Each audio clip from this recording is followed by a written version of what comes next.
Buenas tardes a todos y bienvenidos al webinar que organizamos desde el Departamento de Propiedad Intelectual y Nuevas Tecnologías de Cuatro Casas, esta vez enfocado al ámbito de protección de datos. Muchas gracias a todos por asistir y por hacer un hueco en vuestras agendas. En la sesión de hoy contaremos como ponentes con Alejandro Negro, Adaya Esteban, Sergi Gálvez y con quien os habla, Jorge Monclús, todos miembros del Grupo de Propiedad Intelectual, Protección de Datos y Nuevas Tecnologías de Cuatro Casas. El webinar de hoy se enmarca dentro del ciclo que hemos organizado desde el despacho en el ámbito del derecho tecnológico vinculado a la crisis del COVID-19, que comenzó el miércoles pasado con el webinar que organizamos centrado en firma electrónica y custodia de documentación. Hoy estamos con el de protección de datos y tenemos todavía 3 más organizados para el 27 de mayo, que hablaremos sobre ciberseguridad. El próximo 3 de junio hablaremos de comercio electrónico y protección de consumidores. Y el 10 de junio sobre protección de marca en el ámbito también del e-commerce. En los emails que supongo que iré recibiendo con información que os enviaremos desde el despacho encontraréis el enlace para inscribiros, pero en cualquier caso podéis acceder en cualquier momento al apartado de eventos de la web de Cuatro Casas, donde podréis encontrar cada uno de los webinars y podréis inscribiros de manera sencilla. Para la sesión de hoy hemos habilitado, como en otras ocasiones, tanto el canal de chat de la propia plataforma de webinar como por email a través de la dirección que veis en pantalla, webinars@cuatrecasas.com. No dudéis en enviarnos cualquier pregunta que tengáis e intentaremos resolverla si nos da tiempo al finalizar este webinar y si no, pues cuando terminemos por email, pero desde luego trataremos de resolver todas las consultas que podéis hacernos sobre esta materia. Pues vamos a entrar ahora ya en materia y la pregunta es: ¿de qué vamos a hablar en temas de protección de datos? Pues la verdad es que son cuestiones de gran trascendencia que nos estamos encontrando en el día a día y que, como veis aquí, la idea es centrar la sesión en 5 grandes bloques de temática. El primero será sobre la toma de temperatura. Hay muchos titulares, lo vemos todos los días en la prensa, sobre cámaras térmicas en empresas y tiendas, sobre los controles de temperatura, si es legal, no es legal. Será una de las cuestiones que responderemos ahora en breve. Pero no solo esto, también tenemos los test. Los test aparecen en la prensa y vemos que pues eso, la patronal turística, en este caso en Las Palmas, ya está considerando la realización de test tanto a empleados como a clientes en la reapertura del sector, y declaraciones como este titular, me parece que es de hace un par de días, sobre que Sanidad se aconseja la realización de test rápidos de diagnóstico. Por lo que respecta al reconocimiento facial, también estamos viendo cada vez más noticias sobre esta tecnología, tanto en el ámbito de los exámenes como, pues eso, ya veíamos el primer caso de una demanda, que dice el titular, una denuncia ante la Agencia de Protección de Datos por la videovigilancia en exámenes online. El teletrabajo pues es una realidad que se está disparando, todos lo vemos y, como dice el titular, ha llegado para quedarse. Esto tiene también implicaciones, como veremos, en el ámbito de protección de datos, que vamos a tratar de comentar en la sesión de hoy. Y por último, pues cada vez están apareciendo más aplicaciones, soluciones de conteo, etcétera, para controlar aforo, temperatura o incluso los drones. Se está hablando ya que se usan para vigilar distanciamiento y detectar contagios. Son tecnologías que sin duda tienen un gran impacto en el ámbito de la protección de datos y que deben tenerse en cuenta antes de su implementación. Centrándonos ya en dónde estamos en este ámbito, lo que tenemos es que la Agencia de Protección de Datos, la Agencia Española, durante las últimas semanas ha estado, la verdad es que bastante activa y ha ido publicando una serie de informes. En concreto, hablamos de los 6 más relevantes que ha ido publicando en las últimas semanas sobre cuestiones que nos afectan a la temática que hablaremos ahora. Los 2 primeros documentos que se publicaron fueron justo antes de la declaración del estado de alarma, el 13 de marzo, fueron el informe jurídico de 17 de marzo de 2020, más las preguntas frecuentes sobre protección de datos. Estos fueron los 2 primeros documentos que se han ido complementando con otra serie de documentos que podemos ver en la pantalla, como el comunicado que se hizo público el 30 de abril, enfocado en particular a la toma de temperatura por parte de comercios y centros de trabajo y otros establecimientos, que comentaremos en detalle ahora. pero también han ido publicando pues, la nota técnica sobre el uso de tecnologías en la lucha del COVID, este mismo mes de mayo, el informe muy reciente sobre la utilización del reconocimiento facial para la realización de exámenes. Y también el 7 de abril pasado también se publicó las recomendaciones en situaciones de movilidad y teletrabajo. Todos estos documentos que están disponibles, además de en la propia web de la agencia, los podéis encontrar en nuestro blog con algunas breves entradas comentando el alcance de cada uno de ellos. Entrando ya en una de las principales medidas que más está apareciendo en los medios es la toma de temperatura. Es una de las principales cuestiones que nos realizan los clientes y vamos a situarla un poco en contexto, ¿no?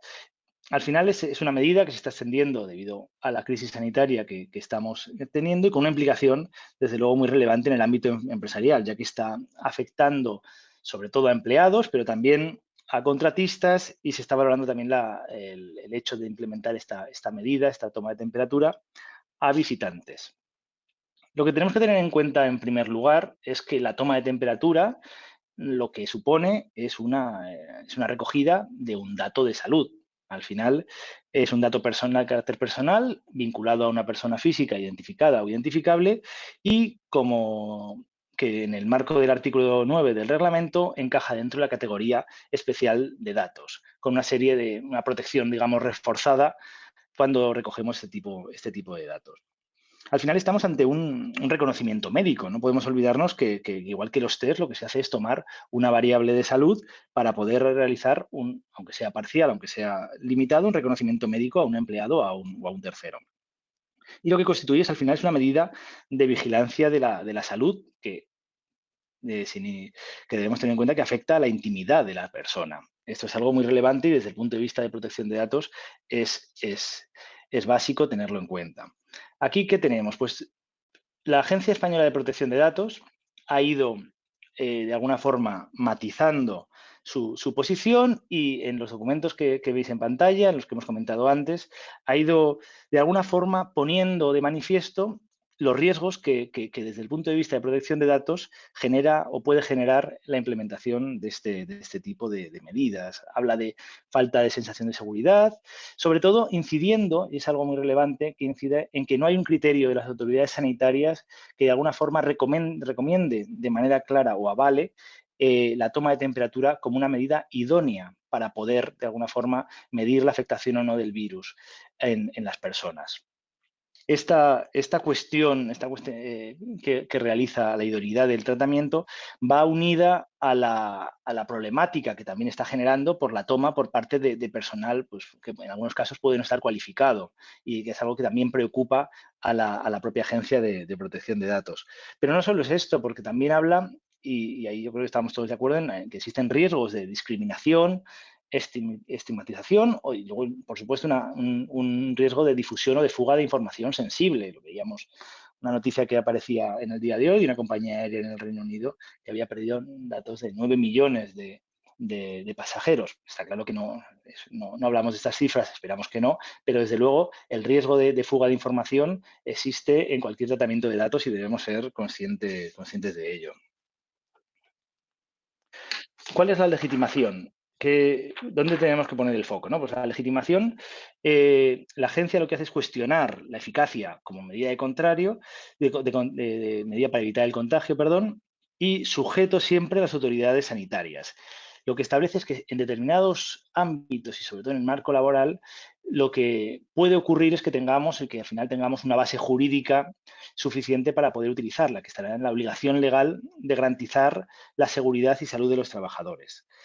Que nos valdría como base jurídica y también puede operar como excepción para el tratamiento de un dato de salud del artículo 9. Esto es importante matizarlo porque se ha venido hablando del consentimiento, si era válido o no era válido, algo que creemos que es muy complicado de defender, que el consentimiento pueda ser la base jurídica para el tratamiento, porque, como bien sabéis, el consentimiento debe ser libre y en el ámbito laboral en muy pocas ocasiones podemos hablar de un consentimiento realmente libre. E incluso cuando no es en el ámbito laboral, sino en un tercero, el problema que nos encontramos es el mismo, que el consentimiento en este caso no pueda ser libre, ¿no?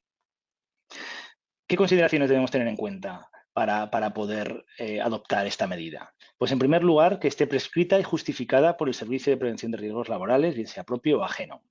Y además que se haya obtenido un informe previo, con informe previo de la representación legal de los trabajadores. Estos son los dos puntos más relevantes. Y desde el punto de vista de protección de datos, al final estamos haciendo un tratamiento que tiene una implicación en materia de datos sensibles y debemos realizar una evaluación de impacto de protección de datos como establece el reglamento. Ello además debe, y esto es muy importante, debemos complementarlo con el resto de obligaciones que establece la normativa de protección de datos. Y una de ellas, posiblemente una de las más importantes, es la información previa sobre el tratamiento que se realiza a cualquier persona cuyos datos recojamos, ¿no? Y por supuesto no podemos obviar el resto de principios de protección de datos: minimización, limitación y confidencialidad. Y esto va unido también sobre todo a dónde se realizan esas tomas de temperatura. Deben ser en un lugar apartado, que no esté a la vista del resto de las personas, precisamente para cumplir ese principio de confidencialidad. Y al final es una medida más que debe adoptarse, por supuesto, justificadamente por el servicio de prevención, pero conjunta con otra medida adicional vigente de protección. Y el análisis debe realizarse tanto desde el punto de vista laboral como de protección de datos del conjunto de medidas que se implementen y no solo de esta medida. Al final, no hay una solución estándar, hay que analizar caso por caso la necesidad, idoneidad y proporcionalidad de cada una de estas medidas. Y otro punto que también nos gustaría matizar, y luego posiblemente Alejandro se extienda un poco más, es el tema de la realización. ¿Quién debe realizar estas pruebas médicas? Pues al final lo que establece la agencia es que debe ser o un personal sanitario, o al menos habla siempre de cualificación, y ello precisamente por la relevancia del dato de salud que estamos recogiendo. Alejandro. Sí, buenas tardes a todos. En relación con los test, lo primero que tenemos que señalar es que, pues que al igual que la toma de la temperatura, cuando estamos realizando un test a uno de nuestros empleados o a un tercero, en ese caso estamos tratando datos de salud, es decir, datos especialmente protegibles. Si yo quiero realizar un test a un trabajador o a una persona que quiere acceder a mi empresa o a mi establecimiento, le voy a hacer un reconocimiento médico, estoy tomando una medida de vigilancia de la salud de las personas y todo esto está afectando al ámbito de la intimidad personal y, por lo tanto, deberemos de justificar por qué he adoptado esta medida. Antes de entrar en materia, quería señalar también que hay distintos tipos de test, ¿eh? Y además estos test pues, tienen distintos grados de fiabilidad, distintos grados de utilidad e incluso las autoridades sanitarias están empezando a recomendar unos frente a otros. En concreto, yo destacaría que hay tres: el PCR, que no deja de ser más que una muestra molecular del tracto respiratorio, te indica si estás o no estás infectado y en este caso las autoridades sanitarias es el test que más están recomendando porque es el que tiene mayor fiabilidad. Luego tendríamos también las pruebas de diagnóstico mediante test rápidos, por ejemplo, el tipo ELISA, que estos son muy fáciles de usar por las empresas, pero la Organización Mundial de la Salud solo los está recomendando en entornos de investigación y no con carácter general. Y por último tendríamos los test de serología que se realizan a través de una muestra de sangre que nos detectan si tenemos anticuerpos y por tanto si somos inmunes, pero los cuales tienen bastantes desventajas porque es muy dudoso que detecte si tenemos o no el virus durante los primeros 7 días y además existen muchas dudas de que se esté detectando o que detecte a los asintomáticos. Aunque desde un punto de vista del derecho laboral, la realización de los test de diagnósticos creemos que está perfectamente justificada, es la obligación que tiene la empresa de garantizar la seguridad y la salud de sus trabajadores, artículo 22 de la Ley de Prevención de Riesgos Laborales. La verdad es que desde un punto de vista de protección de datos, la práctica de estos test nos trae problemas. A diferencia de la toma de temperatura, que la agencia sí que se ha pronunciado y ha sacado distintos documentos, en la práctica de test no ha dicho prácticamente nada. Yo entiendo que, pues por similitud, si con la toma de temperatura me dice básicamente que siga las recomendaciones de las autoridades sanitarias, pues lo mismo sería con la toma de test. Tendremos que seguir lo que nos digan las autoridades sanitarias. Y en este caso sí que es verdad que hay regulación específica en materia de sanidad. Yo destacaría dos órdenes y luego una instrucción dentro de un gran paquete de documentos que ha emitido el Ministerio de Sanidad durante el último par de meses, con una serie de instrucciones en materia del COVID. La primera la vemos ahí, la 344 del 13 de abril, ya tiene un mes y pico, y básicamente nos decía que este tipo de pruebas, pues que debían de ser prescritas por un facultativo y además que debían de seguir las directrices, instrucciones y criterios que fueran acordando en cada momento las autoridades sanitarias competentes. Nos hemos pasado un mes y pico que prácticamente no ha habido ningún tipo de directriz, con lo cual tampoco teníamos muy claro cómo utilizarlo. Esta orden también nos imponía dos obligaciones. A cualquier empresa que comprase X de extracción, PCRs o test rápidos, tenían que informar a la autoridad sanitaria de la comunidad autónoma, y luego si los utilizabas, si te salía un caso confirmado, pues también tenías que comunicarle ese caso confirmado. La siguiente norma que tenemos es una orden ya de este mes, del 11 de mayo, en la que se exige a los servicios de salud de todas las comunidades autónomas que garanticen que cualquier sospechoso que haya de COVID-19, en 24 horas, en las primeras 24 horas, se le va a realizar un diagnóstico a través de PCR o alguna técnica de diagnóstico molecular similar. También esta orden nos dice que es un sospechoso, y al final pues te dice que es cualquiera que tenga una inspección respiratoria aguda y que además esto vaya aparejado con otros síntomas, y te ponen un listado que prácticamente es todo: fiebre, tos, sensación de falta de aire, dolores musculares, dolor torácico, anosmia, diarreas, cefaleas o cualquier otro tipo de cosa. Y ya más reciente, la semana pasada, el Ministerio de Sanidad emitió también una instrucción enfocada en la realización de pruebas diagnósticas para la detección del COVID en el ámbito de las empresas, de 14 de mayo. Esta instrucción me parece muy importante porque lo primero que hace es un resumen de los casos y situaciones en las que se debe de realizar el test según las órdenes y protocolos que se habían dictado hasta ese momento. Básicamente, casos sospechosos, el PCR, las primeras 24 horas. Añade más cosas de que si en las primeras 24 horas te sale negativo pero sigue teniendo síntomas, pues que se vuelva a hacer, etcétera, etcétera. Y luego, lo más importante es que nos indica que la intervención de los servicios de prevención frente al COVID dentro del ámbito de las empresas es crucial. Es decir, nos parece dar a entender que podemos realizar estos test. De hecho, parece como que nos está diciendo que lo hagamos. Aunque luego también señala que los servicios de prevención de riesgos laborales de las empresas deben delimitar la realización de estas pruebas a aquellos ámbitos de actuación que hayan descrito, que hayan establecido el Ministerio de Sanidad. Es decir, nos da una de cal y una de arena. Parece que sí, pero luego te dice que según lo que vaya diciendo el Ministerio de Sanidad. Es decir, no está claro si se lo podemos hacer a todo el mundo o solo a aquellos casos sospechosos o solo a aquellos trabajadores especialmente vulnerables. Nos empiezan ya a surgir aquí las dudas. Si esto no es suficiente, Jorge, si pasas a la siguiente. A nivel autonómico también tenemos distintas normas. Tenemos, por ejemplo, la Generalitat de Cataluña, pues que nos ha sacado el 4 de mayo una resolución y unas directrices en las que básicamente pues exigía una autorización previa del Departamento de Salud de la Generalitat si querías hacer este tipo de pruebas en un laboratorio o centro privado. Además, te exigía que hubiera una prescripción por parte de los servicios de prevención de riesgos laborales de la empresa. Y además en las directrices te decía que se tenía que limitar estos test solo al ámbito laboral solo en el ámbito laboral a los trabajadores que presentasen algún tipo de sintomatología. Es decir, nos empieza a poner ya una autorización previa y también nos lo está limitando. Algo parecido se hizo, bueno, de hecho, perdonad, también hace 2 días, el 18 de mayo, el Consejo de Relaciones Laborales también de la Generalitat Catalana sacó un documento en el que dijo que para la reincorporación al trabajo de aquellas personas que hayan estado en confinamiento, que no hay una obligación general de realizar el test.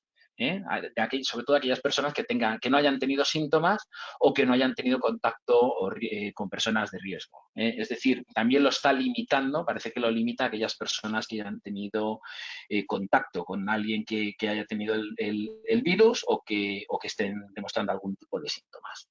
También tenemos aquí una orden de Aragón en la que también se nos exige el solicitar la autorización previa Y aunque no lo hemos puesto aquí, también existe otra norma, otra orden de la Comunidad de Madrid en la que no se exige autorización previa, pero sí que nos dice que tiene que estar prescrito por un facultativo. Es decir, en conclusión, yo creo que existen dudas de si una empresa puede hacer el test, sobre todo si la intención de la empresa es hacérselo al 100% de su personal. E incluso en algunos casos a terceros, ya sean contratistas de la empresa o incluso a terceros, clientes, etcétera. Existen algunas dudas. Yo creo que deberíamos de analizar caso por caso y para reducir posibles incumplimientos en materia de protección de datos, pues por supuesto deberíamos de hacer un análisis de la necesidad, de la idoneidad y proporcionalidad de esta medida en nuestro caso concreto. Deberíamos de estar muy atentos a las distintas instrucciones que está emitiendo el Ministerio o las distintas autoridades sanitarias. Todas las semanas recibimos un par de documentos. Por supuesto, este test, si lo vamos a realizar, es necesario que haya una prescripción médica. Debería de ser pautado por el Servicio de Prevención de Riesgos Laborales de la empresa. Yo creo que el Servicio de Prevención de la empresa debería de emitirnos un documento en el que diga que la empresa ha garantizado, ha adoptado todas las medidas exigidas, las típicas de distanciamiento, de equipos personales, de limpieza, etcétera, todas las que hemos ido viendo en los distintos documentos, y que aún así recomienda realizar test a todo el personal. También recomendamos solicitar un informe previo de la representación legal de los trabajadores. Y, por supuesto, debemos de cumplir con el resto de requisitos de la normativa de protección de datos. Yo creo que es un caso evidente en el que debemos de realizar una evaluación de impacto. Es un supuesto que también tenemos que meter dentro de nuestro registro de actividades de tratamiento. Es un supuesto que tenemos que informar también a todos los empleados con detalle de para qué y por qué lo hacemos. Por supuesto, este test solo se puede realizar por personal sanitario y dentro del ámbito sanitario. En la slide os hemos puesto ahí en negrita al último una de las últimas consideraciones, que es qué pasa con los trabajadores de los contratistas que vienen a nuestra empresa. Yo creo que estamos en una situación muy similar a la de nuestros empleados. O sea, creo que si con nuestros empleados podemos hacerlo, pues con los empleados de las empresas, de los trabajadores que tengamos de subcontratas y demás, también podremos hacerlo.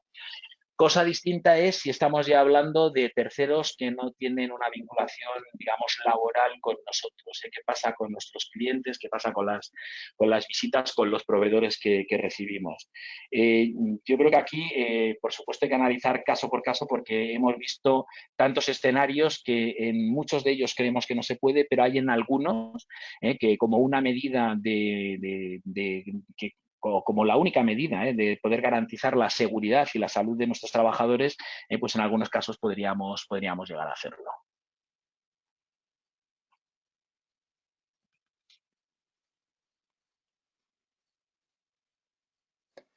Buenas tardes. Como seguramente muchos de vosotros ya conocéis, las técnicas de reconocimiento facial son cada vez más habituales en nuestro día a día, fundamentalmente por un hecho concreto, y es que las tecnologías de las cuales se nutre el reconocimiento facial están avanzando de forma exponencial, especialmente la inteligencia artificial. Tenéis algunos ejemplos en pantalla, como por ejemplo el desbloquear el smartphone, el etiquetar amigos en vuestras redes sociales o el control del acceso a centros de trabajo mediante reconocimiento facial. A esto se suma que, dada la situación actual de confinamiento y en particular la obligación de permanecer en nuestros domicilios, se ha extendido la utilización del reconocimiento facial en esta situación. Y en particular es especialmente útil el reconocimiento facial en el entorno educativo, y precisamente por dos razones. La primera razón fundamental es como avanzaba la obligación de permanecer en nuestros domicilios, y la segunda razón es que en los casos en los cuales se permite cierta presencialidad en centros de trabajo, en edificios o en centros educativos, se procura como medida de seguridad evitar el contacto de la persona con los objetos que hay en la empresa, como por ejemplo podría ser la huella digital. La huella digital de alguna manera exige el contacto de la persona con el mecanismo, en cambio el reconocimiento facial permite acceder a la empresa sin necesidad de tener este contacto con objetos concretos.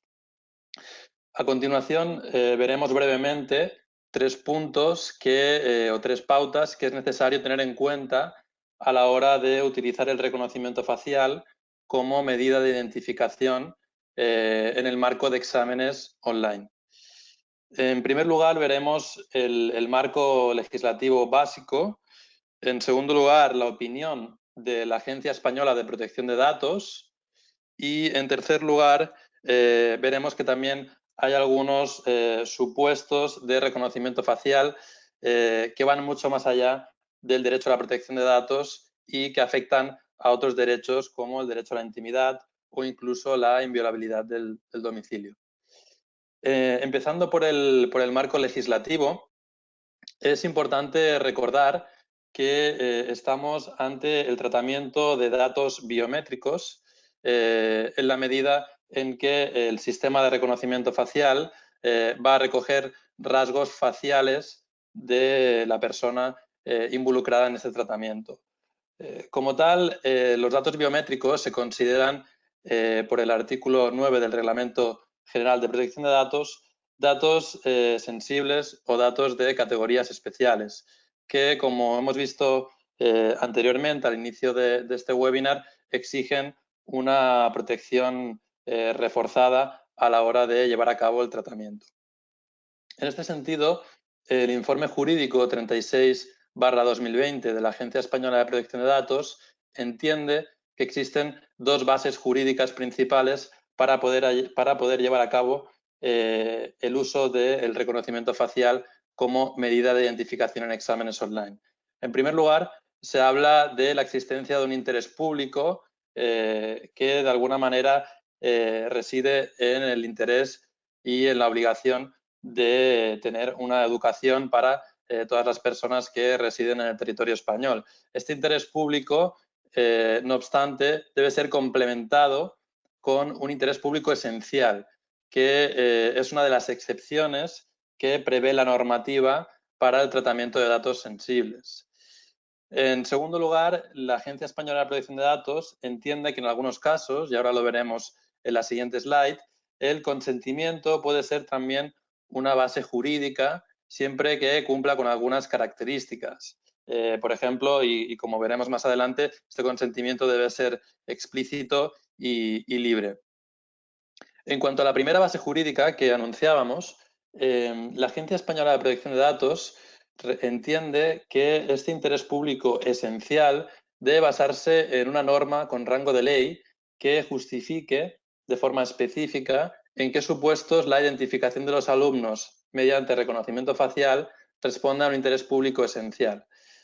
Como recuerda la Agencia Española de Protección de Datos, esta norma no existe actualmente en el ordenamiento jurídico español y en caso de llegar a aprobarse debería prever una serie de requisitos adicionales, como por ejemplo algunas medidas que permitan acreditar la identidad de los alumnos y supervisar la realización del examen sin necesidad de tratar sus datos biométricos.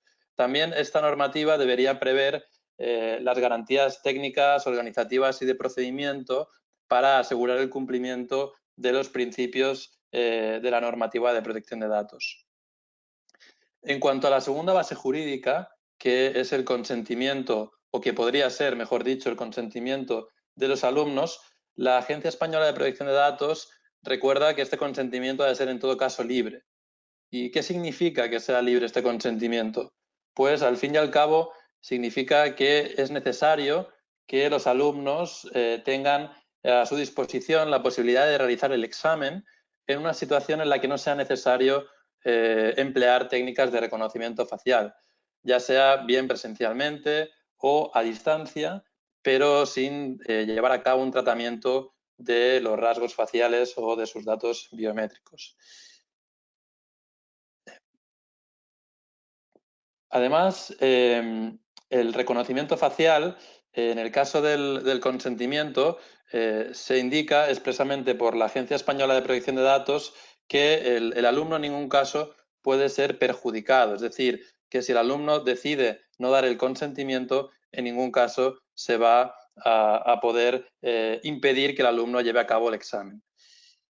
Por último, en cuanto al reconocimiento facial, hay que recordar que se plantean diferentes problemáticas jurídicas más allá del derecho a la protección de datos, como pueden ser el derecho a la inviolabilidad del domicilio o incluso en el visionado 360 de cámaras de videovigilancia para la realización de exámenes, esto puede suponer una violación del derecho a la intimidad.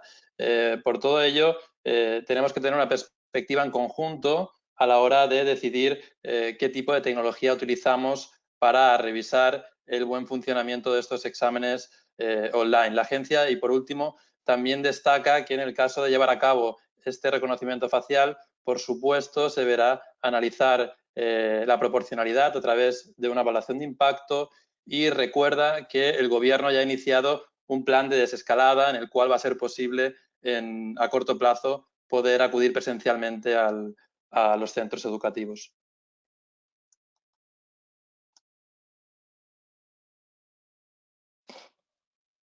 Hemos visto ya los puntos de test, de cámaras térmicas, de reconocimiento facial. Otro punto también importante es el teletrabajo. Sobre esto ya hablamos en el webinar del 29 de abril, por tanto vamos a hacer solo un pequeño repaso a los puntos más importantes. Actualmente nos encontramos con informes de 3 entidades principalmente, del INCIBE, del Centro Criptológico Nacional y de la Agencia Española de Protección de Datos. Esta última se ha centrado principalmente en torno a la empresa y al empleado.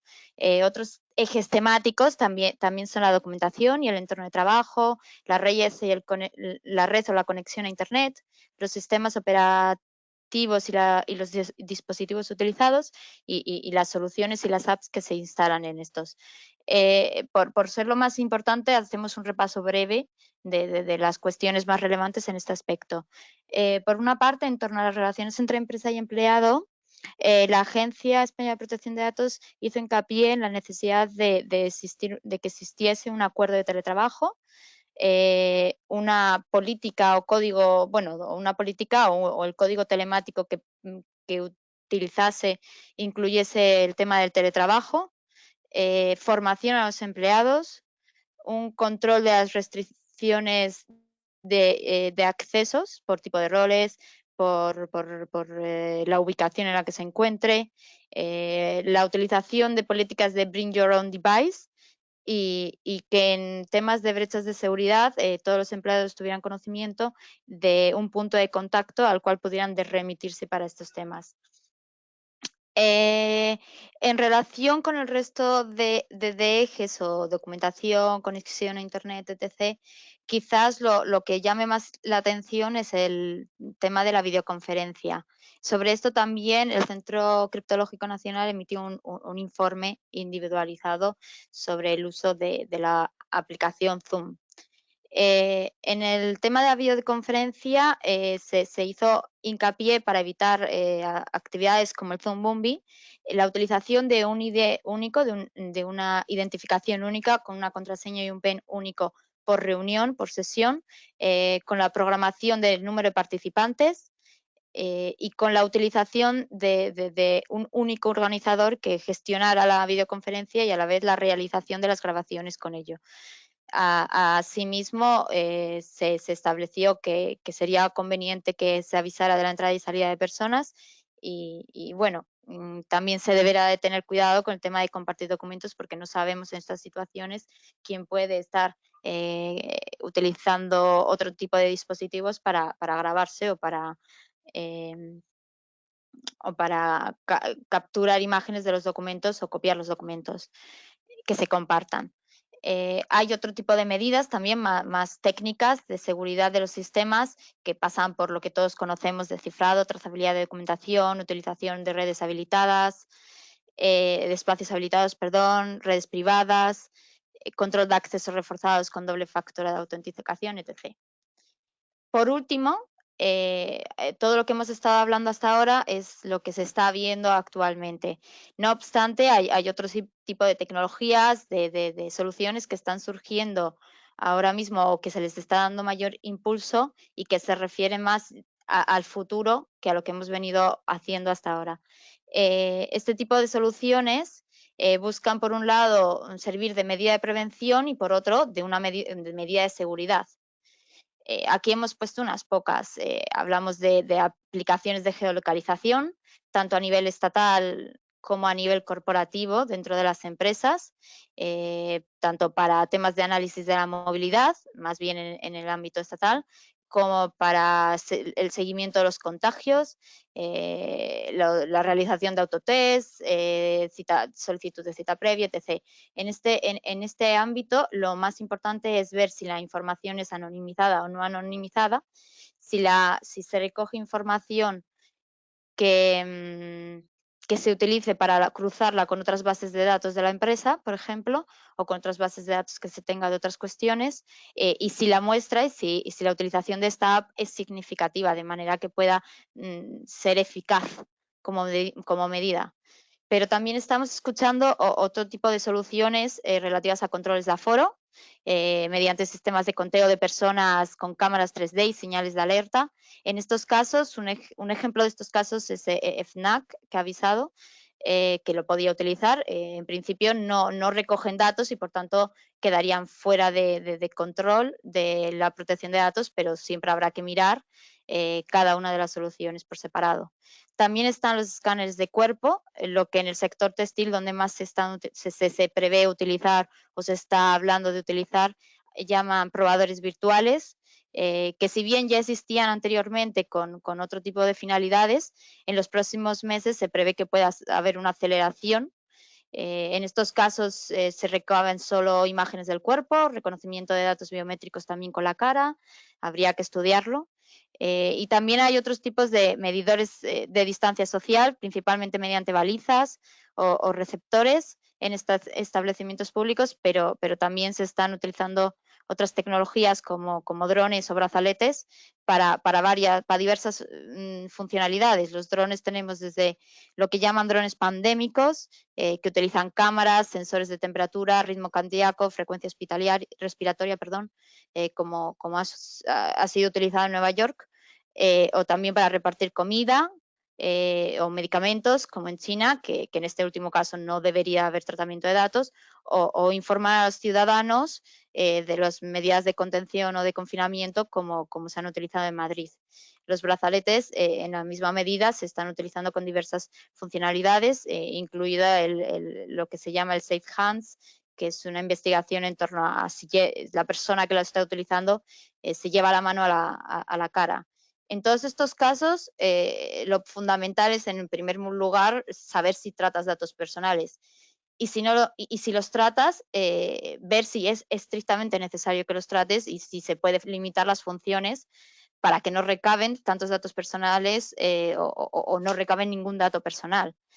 O información que pueda identificar conjuntamente con otra información a alguna persona física.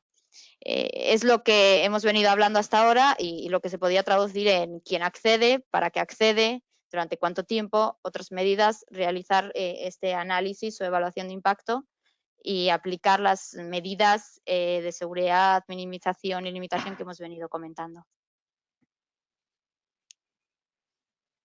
Bueno, durante el webinar hemos revisado aquellas implicaciones más importantes que el COVID nos ha traído durante el último par de meses en materia de protección de datos.